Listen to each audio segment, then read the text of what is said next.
And I would like to again welcome everybody to Winter Storytelling at Travelers Rest via Zoom this year. As we start every week, I would like to take a moment to recognize that I am joining this Zoom call from the homeland of the Salish and Kalispel people in Lolo, Montana. I want you to take a moment to think about whose homeland you might be joining from today. Maybe give a nod of acknowledgement to those folks to consider what it means that you are on their land and what it means that they walked on that land before you. And with that, I want to introduce today's speaker. We're super excited to have Taylor Irvine with us. I sort of stumbled upon her wonderful exhibit on the Smithsonian website and was so moved and inspired by it that I reached out and was so happy that she is still living and working in the Flathead and was able to join us today. We're also grateful to Humanities Montana for their sponsorship of today's program. And a little bit, I guess, about Taylor. I only know from the website, so I'm going to do a little introduction, but Taylor, please feel free to fill in the blanks. Taylor is a Salish and Kootenai photojournalist who was educated right here with a degree in journalism from the University of Montana. She has done a wide range of work, having commissions from the New York Times, Smithsonian, really all over the place. Her work is really a wonderful window onto the contemporary life, I think, of our tribal neighbors and what life on the reservation is like. And I'm really excited to hear more about her process and what she uncovered in this really remarkable reservation mathematics project. So Taylor, take it away. Thank you so much. That was so nice, Molly. Yeah, so I'm Taylor. I talk really fast. I'm gonna try really hard to slow down. But if I'm going too fast, just let me know and I can take a breath and slow down a little bit. But like Molly said, I am Salish and Kootenai. I was born and raised on the Flathead Reservation, and I think most of you guys might know where that is, but it's in Northwest Montana, so it's about 30 miles from Missoula. I went to the University of Montana and graduated in 2018. And yeah, since then I've been bouncing around between newsrooms. I worked at the Billings Gazette, I worked in the Dallas Morning News, I worked at Tempe Times in Florida, and recently I freelanced for a lot for the New York Times, freelance for the Washington Post, and some other national media organizations.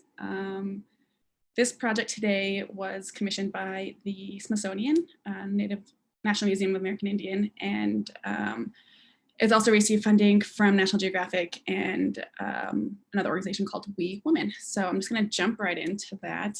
And I'm kind of going through the project and explaining what it is because blood quantum is so complex that it takes a lot of explaining. So it's gonna go kind of fast and it's gonna be a lot of information thrown at you. But if you guys have any questions throughout it, just throw it in the chat and I will do my best to answer as I go. So now I'm gonna start sharing my screen. And you guys can hear me okay? Everything's fine? Okay, good.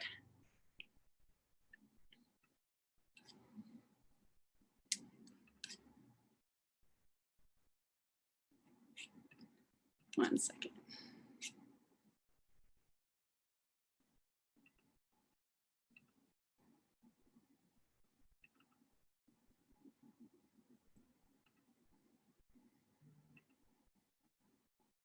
Great, everybody can see that? Cool. Okay, so my project is called Reservation Mathematics, Navigating Love in Native America. And really the core of my project is Native identity. Basically, what makes you Native and who says. And you can't talk about Native identity without talking about, oh, there's some questions, sorry. Are you more Native if you live on the reservation? Are you less Native if you're adopted to a white family?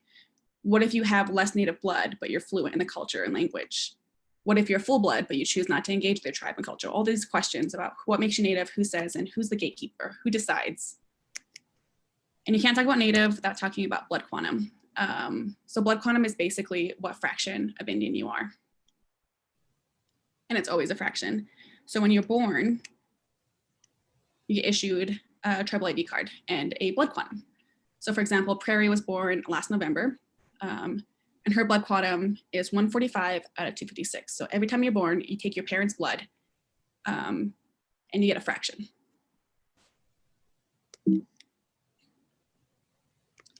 So where does that fraction come from? Where does that number come from? Is it DNA? Is it a blood test? Is it something else super scientific? And the simple answer is no. Blood quantum basically came from the government in the early 1900s when they decided they needed to find a way to keep track of Native populations and who's Native. So what happened was government officials and government agents went to tribes and basically made a big long list of every person in the tribe and had, what their quantum was. So they would go and say, like, have a line of people and be like, you're Native, you're Native, you're Native. But there are also like flaws with that, right? The biggest flaw is an outsider deciding who's Native or not. How can you tell? If you're not from that culture, you don't know how they decide who's Native. They also left out people who looked Black, and they would say, nope, you're not Native, you're Black. So there's exclusion there. And they were bribed. They put settlers on the list because obviously being connected to tribes, you were also connected to the resources. And another big flaw is they miss people, which we'll come back to later. So let's say you're in the 1900s and some guy says, hey, come to this thing, let me see if you're Native or not. And the guy's like, no, doesn't sound like it's for me. I don't really want to go there. Then they weren't Native anymore. They missed the call, they're not Native. And all of their descendants after that are no longer considered Native by the government, which is the point. So it was designed to be inaccurate and flawed. The biggest flaw is that it's unsustainable. You can only count one tribe. So an individual cannot be a member of two tribes, even if you are part of two tribes. You can only procreate in a small group for a small amount of time before you run into issues. You can only date in a short pool before you run into people who you're related to, or before there's not enough eligible people. Obviously, that's the point. Because what happens when there are no natives left, their resources are up for grabs and the government no longer has to honor treaties. So you can imagine that having a blood quantum makes it very complicated for dating because you have to be a quarter, for my tribe at least, to be enrolled. And so what that means is I had to find someone from my tribe to date. So the pressure natives feel to date within their tribe or be responsible for the completed genocide. So you often hear like, oh, you're not dating someone from your tribe. Do you just want us to disappear? Oh, you just want us to not exist anymore? It's kind of a little bit of pressure. Which brings me to how I got upon the story and why I'm sort of interested in it and where it came from. So these are my parents. This is my dad, and this is my mom. My dad is Salish and Kootenai, and my mom is Crow. So they're two different tribes. And they had 3 children, my sister, me, and my little brother. And so right when we were born, my parents had to decide which tribe they wanted us to be a part of, since you can't be part of 2. You can't have both of that blood. So we lived on the Flag Reservation, which is Salish and Kootenai. So my parents decided to enroll us there. So we're Salish and Kootenai, even though we're still Crow. So let's do a little bit of reservation math. This is my dad's very old enrollment card. And this is actually not accurate. So I told you a little bit about blood quantum and how flawed it is in the beginning, where people decided who was and who wasn't, and people were left out. All that makes a difference because if you find a correction, if you say like my great grandparent was supposed to be on the list, they're not, and you can prove it, then the blood quantum degree goes up. So that happened somewhere in my lineage, and my dad's blood quantum went up there. So he's 7/8 Salish and Kootenai. And since we can only pick one tribe, I can only pick my dad's tribe, I am 7/16 Salish and Kootenai. So I'm just short of half. So I'm a 16th short of half. To be enrolled in my tribe, you have to be at least a quarter. So what that means is I need to find a tribal member to father my child if I want my child to be enrolled in my tribe. This is a nice little visual that I love using from Marty Tubal. Basically how quickly it disappears. So again, you have my dad's parents, my dad, again, basically how quickly it disappears. And again, that is the point. So the struggles for me would be there are only 8,000 members of my tribe. So if I have to date someone from my tribe, there are only 8,000 members. Only 5,000 live on the reservation. And I'm related to everyone. I have cousins and cousins and cousins and cousins, and it's very complicated, and you have to check who you're related to, and it's not romantic. So it's a bit of a struggle. And also I travel a lot, so I'm not really home a ton. I just moved back from Florida, which means if I wanted to date someone from my tribe, the likelihood of finding that in Florida is very low, because I would know if there was another Salish anywhere in the vicinity. Which brings me to my project. So I was thinking about how I want to document this. And at the time, while I was documenting this and kind of trying to figure out, the Smithsonian reached out and they wanted me to do this museum exhibition. And I was trying to figure out what the best way to demonstrate blood quantum is, because it doesn't exist. So how do I photograph something that's not real? How do I photograph numbers that just don't exist? And around this time, my brother and his partner were expecting their first child, which I thought was the perfect way to visualize this concept. So this is my brother, his name is Michael, and this is his partner, Leah. Michael is obviously 7/16 Salish and Kootenai, like me. So he needed to find someone from the tribe to have a child with, or the child will not be enrolled.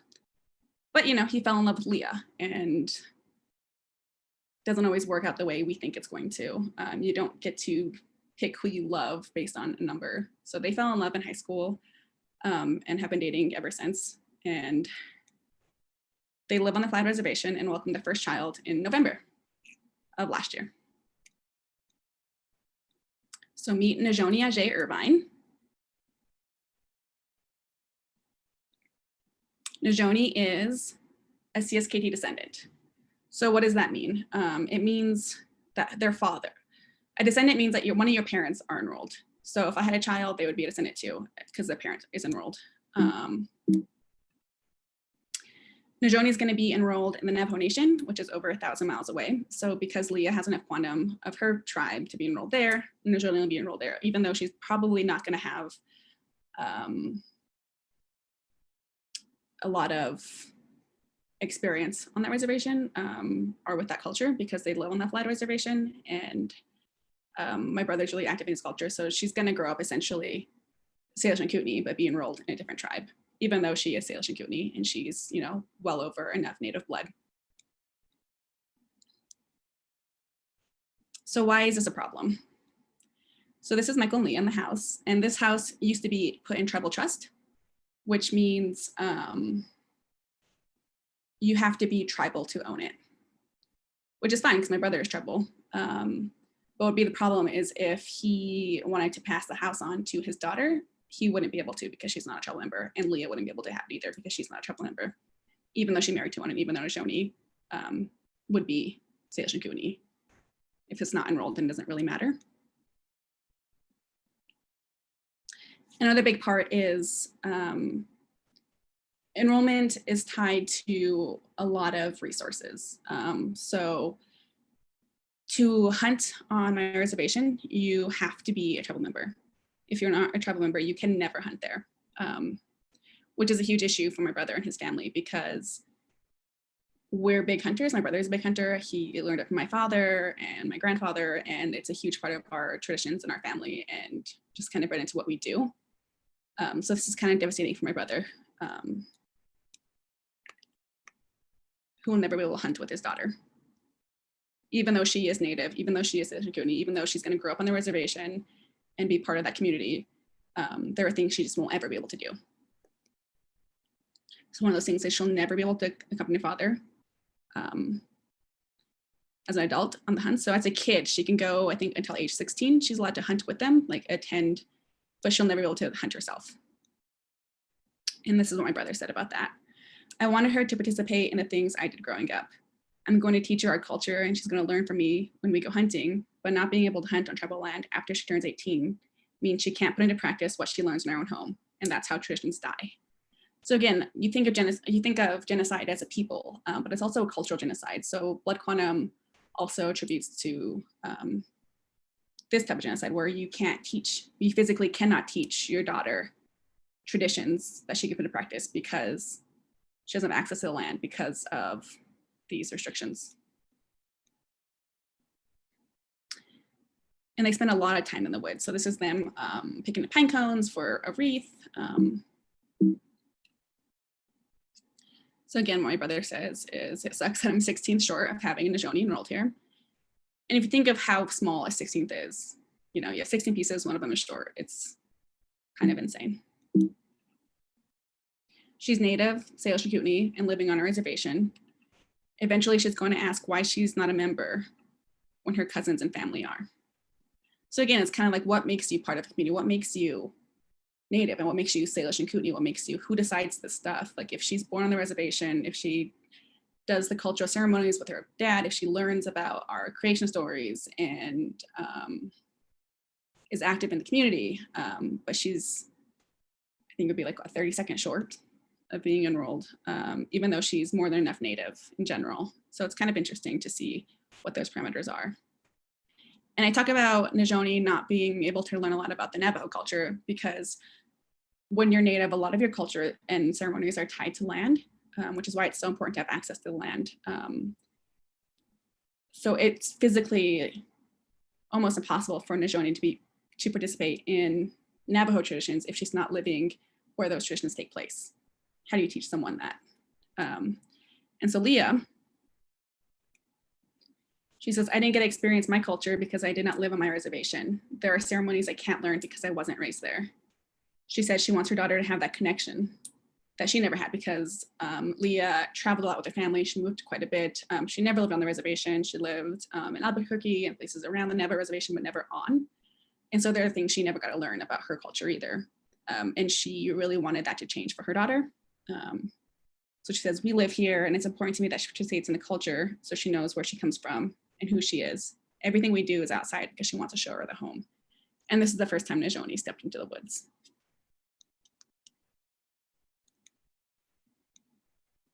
Which brings us to the next couple. So we talked about kind of everything that happens if you miss out on, if your child is not enrolled. So it happens that my brother and Leah were expecting their kid in November. And my sister, this is my sister Tiana, and her partner, Nate, they were also expecting a kid in November. So,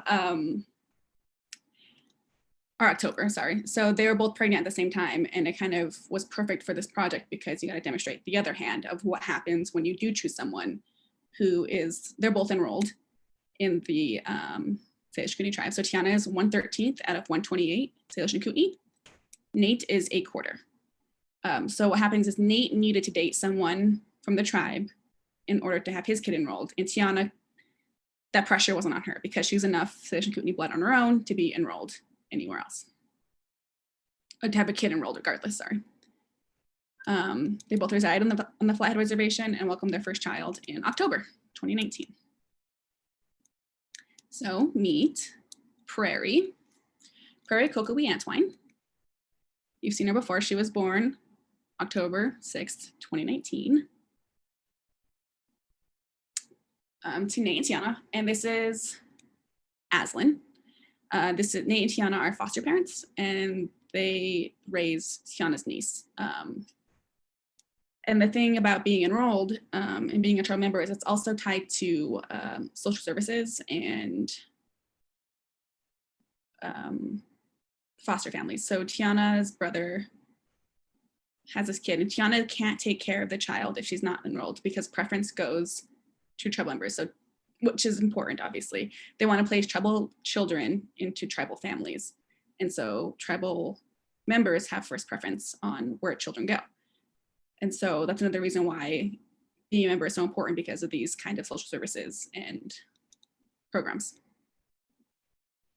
And this is Tiana's daughter from a previous relationship. This is Mara. Mara's blood quantum is 1/13 out of 256. And it currently only reflects the amount of blood from her mother. So her amount is actually higher because her biological father is also enrolled. It's just not included. They didn't do it on paperwork. And so what happened is if Mara wanted to have a child enrolled or have her blood quantum corrected, she would need to go to the tribe and have her father put on her paperwork, and then her number would go up higher. So you can see how the numbers don't really reflect accurately unless you're really diligent about it, or how it could easily how corrections can easily happen. And corrections happen quite a bit. So for example, in 2009, so I told you about how my dad's blood went up because there was a correction. That happens quite a bit. So what happens is people do a lot of research into their family and the family history, and they'll find a person who wasn't on the original rolls, and they'll say, hey, this person should have been on the rolls, but they're not. Now let me go back and add them. And when that happens, every generation after that person, their blood quantum goes up. So you can see here, Julie Finley's correction resulted in a big spike in numbers of who were enrolled. So you see it was 55 the year before, and it jumped up to almost 250, and how that continues to include more members after a correction is made. Okay, so we talked about this whole thing. So why not just do away with it then? Why do we even go buy it? Why don't you just, if it's not real, just get rid of it? There's not really a good answer for that. In short, it's because it's so political, there's not a good system to replace it with. It's written into tribal constitutions, and changing a constitution is extremely difficult. Politics are extremely difficult to navigate, especially when land access is tied to them and other resources. But it is a ticking time bomb because, like I said before, it is unsustainable, and it's designed to be that way. And we are seeing now that we're very close to dealing with the repercussions of that. So these are enrollment numbers from my tribe. This is the year. So in 2019, you can see that we went into the negative for enrollment, which means every year we usually have a little bit of a gain. So 55, 29, it goes up. 2019 was the first time it went down in well over a decade. And so you kind of see it's beginning to happen already. So what are tribes doing about it? Why don't they just fix it? This is Ellie. She is a tribal member from the Salish Kootenai tribe. She's a tribal council member, and she is a quarter Salish Kootenai. What is so unique about Ellie, though, is that she wasn't enrolled until she was 45. She was always a descendant, and then, one of those blood corrections happened, and she was able to be enrolled. But what's interesting about that is how her mindset and how her identity changed, because nothing else changed besides this imaginary number. But she felt like she belonged more to the tribe. When she was in high school, she felt like she wasn't really native. She felt like she couldn't be part of the culture. She felt like she couldn't go join an Indian club, or she couldn't dance at powwows because she felt like she didn't have the right to, because she wasn't a member, even though she grew up in the community, even though nothing changed. And now she is a member and she's on council. Just you see how identity is so tied into this fake number and how it affects people. When she talked about why it's so difficult to change, she said there are provisions for us to look at in our constitution, and it needs to be a membership decision. There needs to be conversations and meetings and professionals to come in and tell us how long our tribes can last on blood quantum restriction. I think fear of the unknown keeps tribes operating under the system. Blood quantum is just a number. It's not scientific. It has nothing to do with who you are. And so the next few photos are just vignettes of people from various tribes talking about how blood quantum has affected their life. So this is Deshane and Jason. Jason is 4 to 4 Navajo, or a full blood. And Deshane is 7 32nds, 3 affiliated tribes of this tribe in North Dakota, I believe. They're actually married now. Jason says the math can be sinister, and Deshane works in the healthcare system. And so he says he had a friend whose daughter was 3/4 Native, but 1/8 of 6 different tribes. So none of those tribes will let her be enrolled. She would not qualify for the same health services I do, and that's ridiculous. So another big problem with the blood quantum is that if you're not enough of one tribe, you can't be enrolled, which is basically saying you're not Native, which is obviously not true. So how do you navigate that if someone isn't enough blood from one tribe, but they are clearly very Native and they've lived in Native families and they are part of the culture and community? This is Zachary Wagner. He is 27/64 Northern Cheyenne, but he's also Blackfeet. So what's unique about Zachary is he's kind of like the adult version of what Najoni would be. So Zachary is enrolled in Northern Cheyenne. but he is basically raised on the Blackfeet Reservation and in Blackfeet cultural customs. So he said, I consider myself culturally Blackfeet, but I don't get a say in my tribe because I'm enrolled Cheyenne. So he can't vote, he can't have a lot of things to do with this tribe because he's not enrolled there. Even though he's a part of the community, even though he is Blackfeet, even though he is Native, he doesn't get a say. So what this means is he said, I'll probably marry a Blackfeet so I can have my kids enrolled. And I'll probably marry Blackfeet so I can have my kids enrolled there and so they can have a say. And that's me playing into the system. So we all know the system is there. We all know what it means, but it's very difficult to change. And if you can't change it, then and you want your child to be enrolled, you have to do your part of it. My Blackfeet family is huge. To find a single enrolled Blackfeet woman who is not my cousin and who is my age is really unlikely. And I should know the couple earlier, Tiana and Nate, my sister, when they began dating, they both went to the tribe and got their genealogy charts to make sure that they weren't related. This is Marley Tanner. He is a quarter Association Kootenai, half Northern Arapaho, and a quarter Finnish. He's enrolled in the Confederation Tribes and grew up on the Flathead Indian Reservation, but Marley only dates non-natives. I've never dated any natives in my tribe because you don't know who is your cousin. I don't want to ask my parents if I'm related to so-and-so because then they would know my business. Blood quantum isn't how I identify. I don't tell people I'm a quarter native. I'm native. I know my heritage. I don't base it off blood quantum.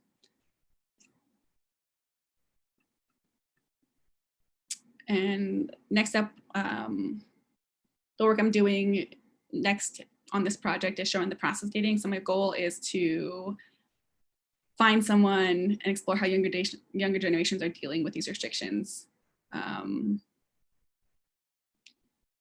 I also want to hire a mathematician and show the hard numbers so I can get estimates on when tribes will have the final enrolled child and see how long tribes can operate under the current restrictions. So my goal with the next funding, which is through National Geographic, will be to do those things and narratively follow a couple dating or younger folks dating. But that's on hold because of coronavirus. No one's really dating right now, or they shouldn't be.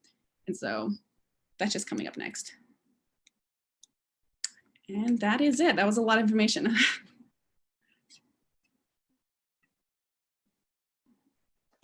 Thanks.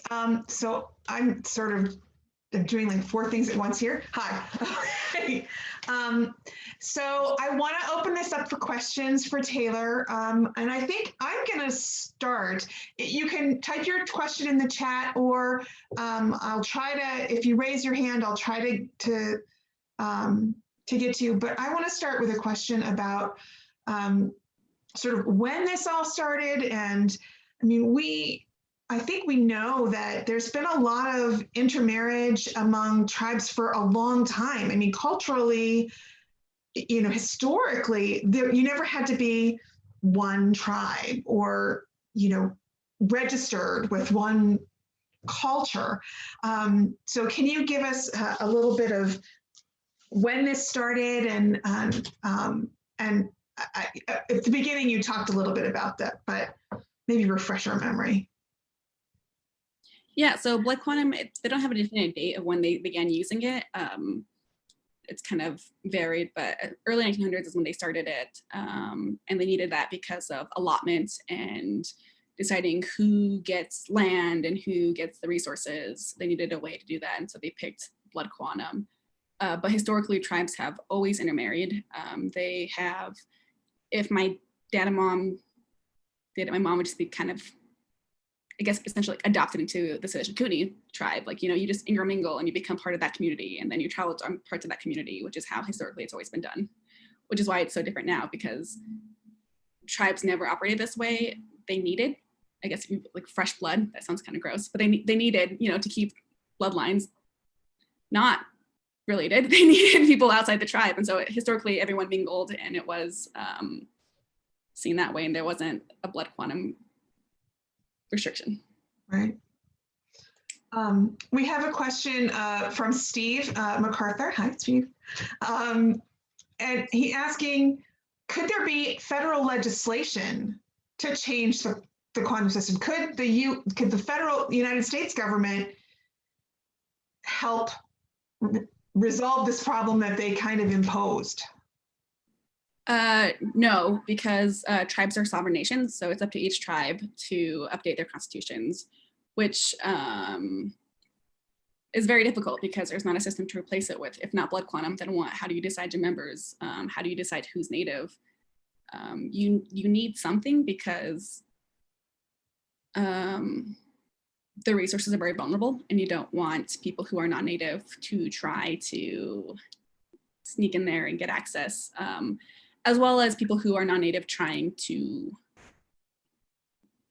become native. That's been an issue where people like to say that, you know, like the great grandma is Cherokee, and you know, that kind of stuff. So you have to have a thing, but there's nothing quite to replace it with.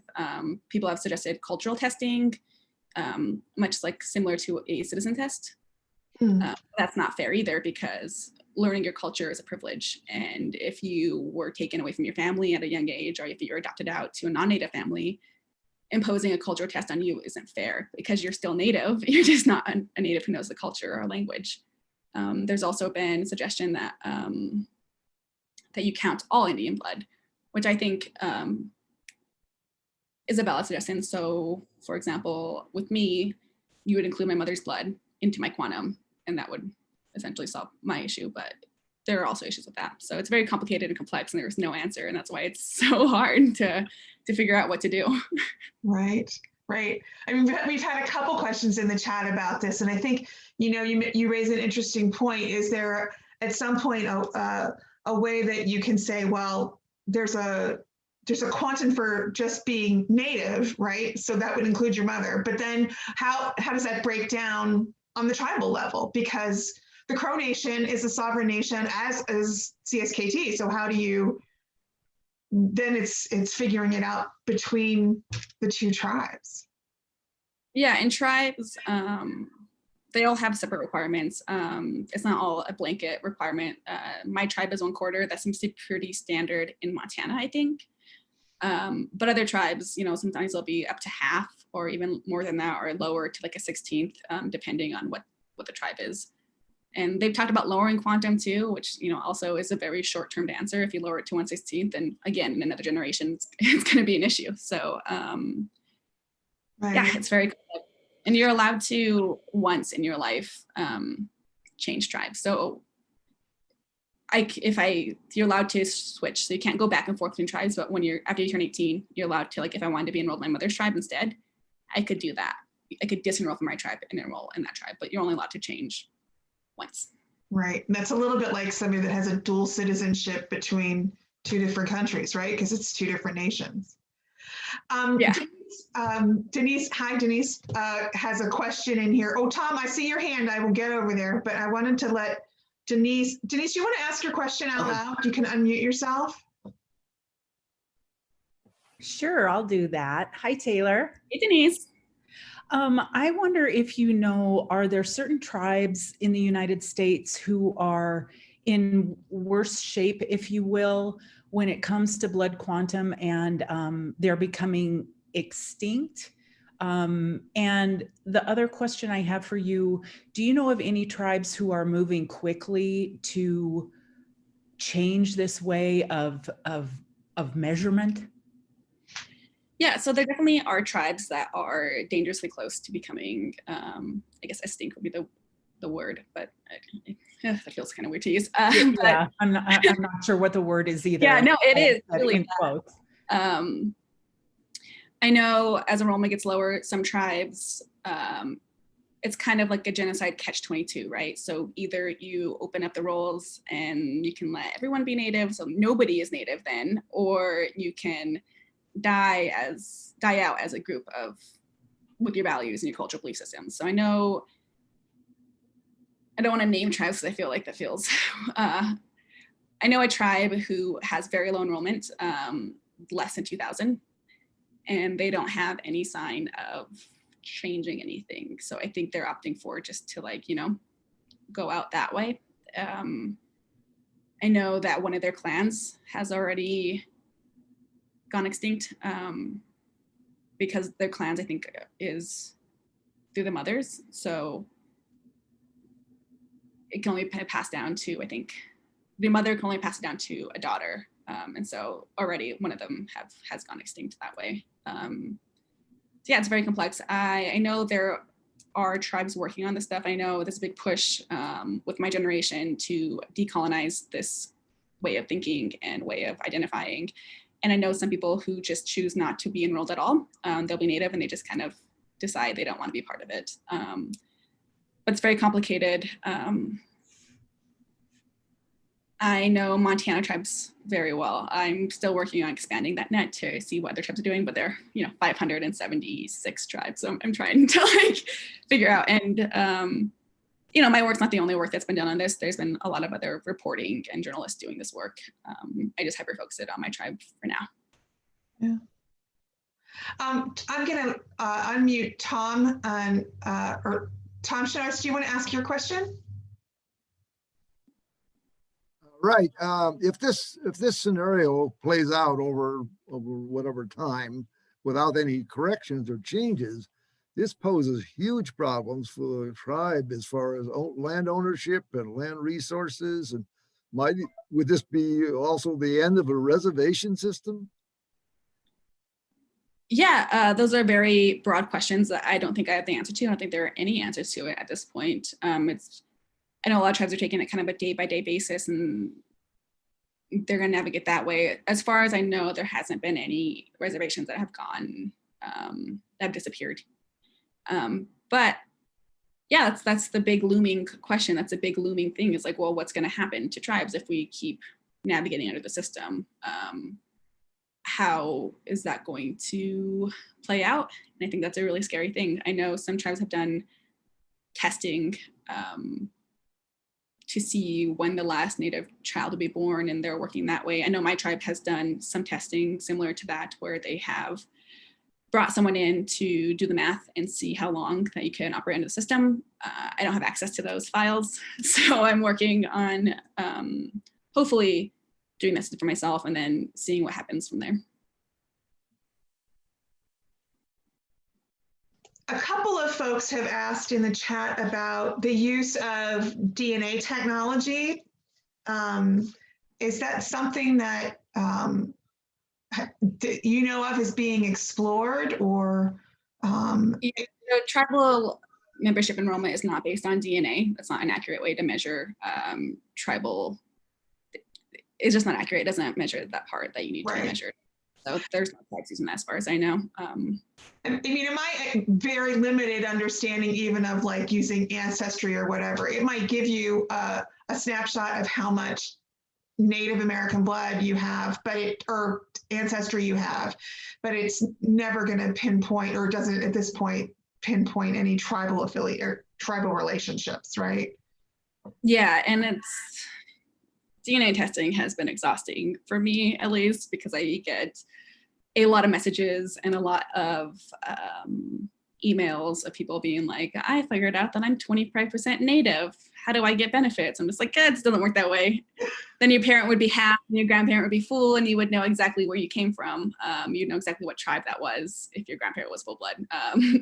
And I know a lot of tribal offices are fielding a lot of requests that way, where people call them and being like, I heard that I'm Native. I know the Cherokees, they get that a lot. And I can't imagine how exhausting that is, because they're one of the most well recognized tribes, I think, for non-Natives. And so they get hit up quite a bit.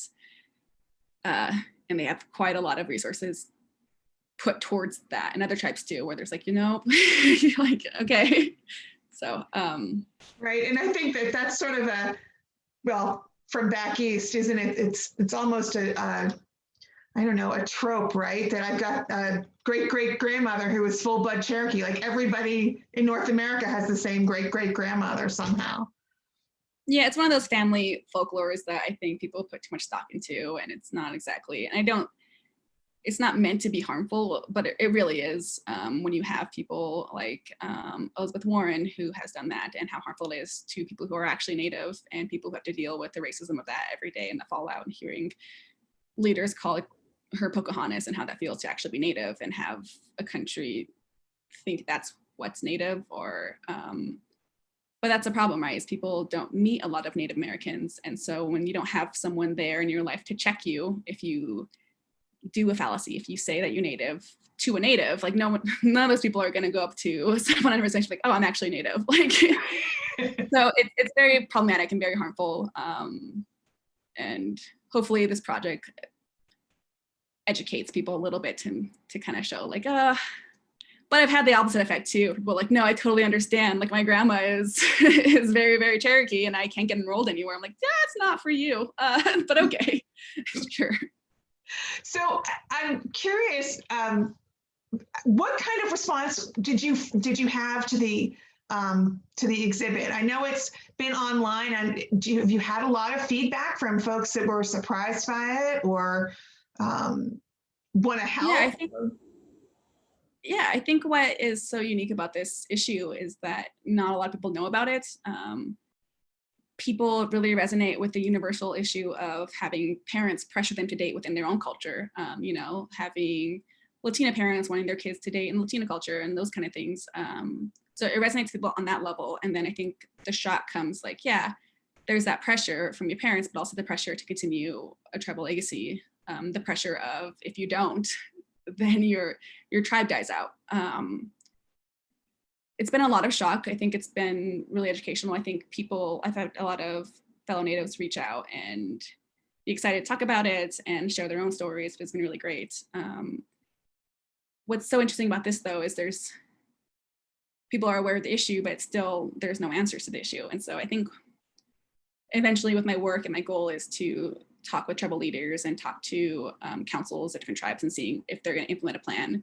Because a lot of it too is if you're enrolled and your child is going to be enrolled regardless, why would you even care about the quantum system?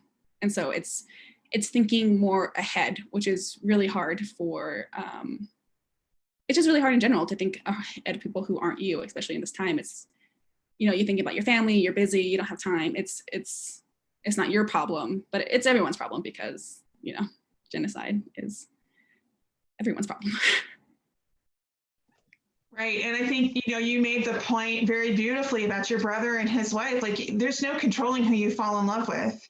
These are two people that grew up in the same place, who share so much, and to try to measure that out it's a lot of pressure. I guess I'm curious, did you find a lot of folks, like I think it was Marley who you said, just, I'm not willing to deal with this. Are you expecting, as you continue your work in this subject, to find that younger generations are more willing to just put the system behind them and follow their hearts? Yeah, I think a lot of people push towards that. But I think there's a guilt associated with that. There's a guilt for not wanting to. And then there's also like logistics of it. So my other sister, she has 4 children and they're all enrolled. And, you know, my brother's daughter, Najoni, is not enrolled. And so there are activities that Najoni can't participate that her cousins will be able to and that she can't. And so I think for me, I can't speak for a lot of people, but for me personally, I would feel incredibly guilty to have a child not be able to participate in things that other members of my family can. And so that's part of it. I think other people, there's been a push and being like, it's too hard. Like I just fall in love with who I want to fall in love with. But then there's like the guilt that nags you where you see that your numbers of your tribe are going down and that you're not doing anything to help that. There are people who will say things like I've had like, oh, you just want your tribe to die out. And it's like, no, I'm just living in Florida and there are no tribe members here. Like, I don't know what you want me to do. Yeah, so it's very complex and there's not an easy way. And it's something that's been on my mind since I was really young, like knowing that I need to find someone in my tribe to date. Like it's a very unique situation that I don't think a lot of people realize how it affects you mentally as well. I wanted to sort of, I don't know, you were talking about tribes that are, you know, at 2,000 members. And at that point, you really are related to everybody, right? That's just, you're dating your cousin. There's no way around it. And I hope that your work has continued to, well, I'm going to throw this actually to a question that just popped up in the chat that's sort of related, which is, have you did you bump into in your research, or do you know personally couples who actually ended up having to break up because they found out after they met that they were too Of course, close? There's no future here. Yeah, no, it's actually really funny. There are stories constantly like that where people be like it's not like a joke that you actually have to go to your grandmother and be like, hey, so what do you know about Joe? And then they're like, that's your cousin. And you're like, ah, and like it's like, and it's very hard to keep. Like I said, Tiana and her partner Nate had to go to the tribal offices and look at the genealogy chart to make sure they weren't related. Yeah, it's very funny because it's funny, but it's not. It becomes humor because you have to it's like, that's your cousin, or you have to make sure.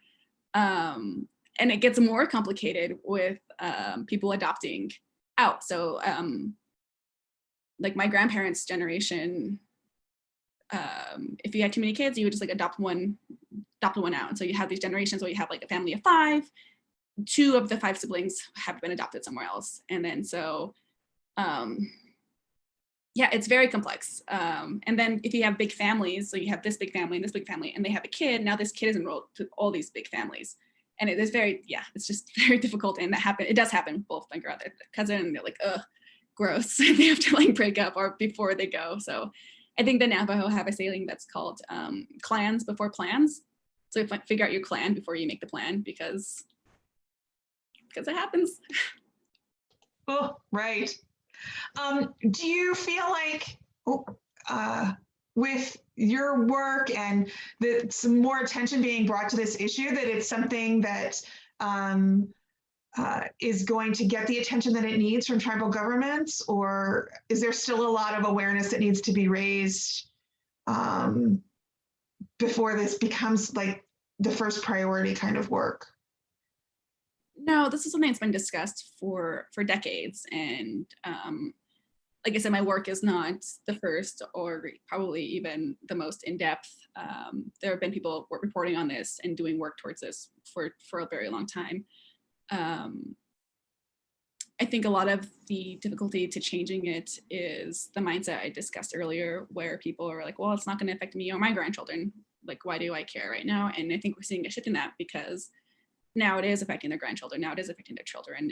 And as my generation ages into educated young professionals, then they go to council, and the council demographic is also changing, where they're listening to their children, where people my age are being more vocal about the politicalness of it, where people are asking for change because it has to, where they're seeing the issues up front, where kids are from other reservations but living here but not enrolled here. I think it's all coming to a bubbling point where I think it's going to have to be addressed, and it has to be addressed within the next decade, or it's going to be too late. Yeah. Does anybody have any additional questions? To either raise your hand, or you can go ahead and unmute, just not everybody at once. I'm kind of looking through here. We've had a lot of comments in the chat about, for a lot of us, this was our first exposure to this issue. So we're really grateful. Thank you so much. I love talking about it. That's great. We did have one question about other work that or other things that you're working on. You mentioned that you've done some freelance or contract work for the New York Times and the Washington Post.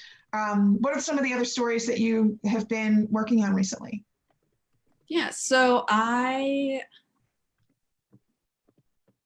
love sports. It's my favorite thing to photograph, I think, outside of Native communities. And I work really hard to not get pigeonholed into just covering Native communities, like only having to send a Native journalist out to cover Native communities. While I do love that, I love all news. And I think what I love most about journalism is experiencing so many different communities outside my own, and learning about other people and telling their stories too, and being in places that I never thought I would be. But it's been weird. So I just moved back from Florida. So in Florida, I photographed a lot of baseball down there because that's where they have spring training. And so last year I was working on a story with CNN to cover spring training in Florida, which is really a lot of fun. But then it got canceled because of coronavirus right in the middle of March. But here I worked on a Thanksgiving story with New York Times on a buffalo hunt. I've worked with the Wall Street Journal on churches in rural Montana. I've covered, wow, trying to like go through my head.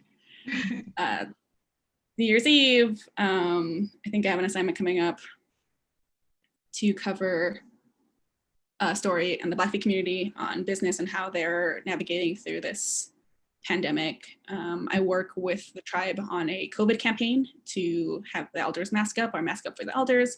I've worked with programs for their COVID campaigns, and yeah, really, I just kind of bounce around and go wherever I'm needed, and it's a lot of fun. I love covering. Yeah, I think it's been a lot of fun covering Montana news. It's been a really long time since I've done that, and covered the Senate race, and that was a lot, but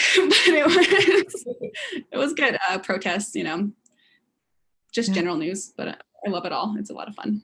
I have to give you a lot of kudos for the masking up campaign too. One of Stephen Small Salmon is one of our favorite speakers in this series, and I got to share some of his spots from that campaign, and they were really fantastic. Thank you. Hey, I see that Steve has another question. Steve, did you want to ask about? Yeah, I didn't know, Taylor, if there was a tribal organization that might take the lead on trying to untangle this very difficult, complex issue. Is there a nations, like a United Tribal Nations organization that might take the lead on this? And it seems like a fairly critical issue, like you say, in the next 10 years. Yeah, I think what's so complicated about it, though, is that it's not, while it is like an issue that affects nearly every tribal nation in the country, it is not, each tribe has their own laws and constitutions. So to have an organization to cover all of those is very difficult. I'm not aware of one on Flathead, but also I'm not aware of a lot of things. So there could very well be, there could be one thing. I don't want to step on anyone's toes and be like, no, there's not. But I know there are a lot of lawyers who specialize in this kind of thing, and I'm looking forward to interviewing a few of them. There are organizations that go through it because it does get really complex, especially with like the Indian Child Welfare Act, where you have to have tribal affiliation for a lot of those issues, rightfully so. I think it's important to have Native children go to Native families. It just gets complicated when you figure out what Native means. Like if you're not Native enough, or even though you are, those issues come to light. I think it's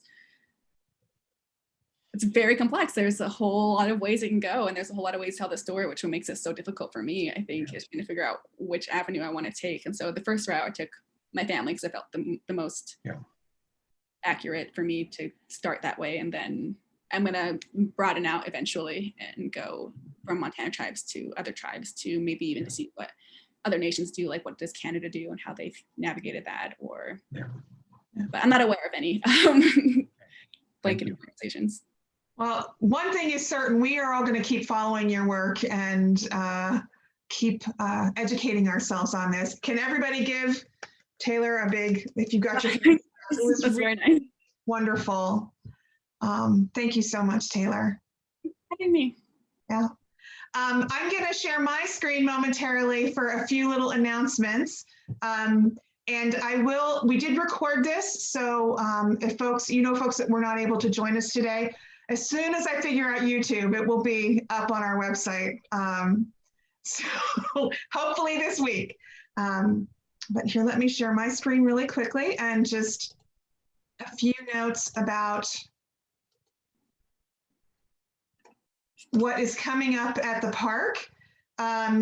So this presentation has been part of our stay-at-home storytelling series, which is related to the Reimagining America exhibit. We do have, not from Taylor. So Taylor, if you end up publishing anything, please let us know, and we will be happy to have books or photographs available in our gift shop. We do right now have some others. As Tom mentioned earlier, we have our fundraiser coming up. The auction inversion will be an online auction only this year. but should be fun. Details about it are on our website, but it goes from February 19th to the 26th. I encourage everybody to support Travelers Rest through our membership program. And again, travelersrest.org is where you find all of that information. And finally, the Reimagining America exhibit. This is about mapping done by Lewis and Clark and about the tribes that help them find their way across a continent. So stop by and see this exhibit when you can. And I think that is all I have for today. All right. Well, thank you again so much, everybody, for joining us today. And next week, we will actually have the creator of the map exhibit as our speaker. She actually, Taylor, is a former consultant with the Museum of the Smithsonian Museum of the American Indians. So she brings a really interesting perspective as well. So I hope to see you all next Saturday at 11. Bye. Thank you.